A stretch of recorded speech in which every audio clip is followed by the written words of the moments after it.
এক দাদি আবর্জনার মধ্যে একটা সোনার পাখিরাজ সাপ দেখতে পেলেন।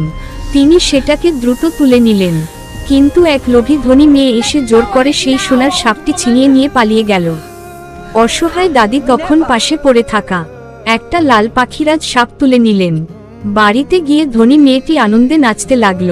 সেই সাপটাকে ভয় দেখিয়ে বলল, আমাকে অনেক ধন সম্পদ দাও, না হলে তোমাকে বিক্রি করে দেব।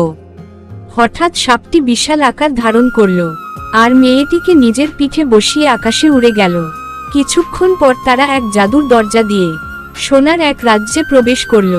চারদিকে এত সোনা দেখে মেয়েটি খুশিতে নাচতে লাগল, কিন্তু হঠাৎ সব সোনা কালো কয়লায় পরিণত হলো। সাপ আর দরজাটাও হঠাৎ অদৃশ্য হয়ে গেল। মেয়েটি সেখানে আটকা পড়ে কান্না করতে লাগল। এদিকে দাদি বাড়িতে ফিরে লাল সাপটিকে পরিষ্কার করতে লাগলেন। হঠাৎ সেটি এক বিশাল লাল হীরার পাখিরাজ সাপে পরিণত হলো আর দাদিকে নিয়ে আকাশে উড়ে গেল। তারপর তারা এক জাদুর দরজা দিয়ে হীরার এক রাজ্যে প্রবেশ করল। চারদিকে অসংখ্য হীরা দেখে দাদি খুব খুশি হলেন।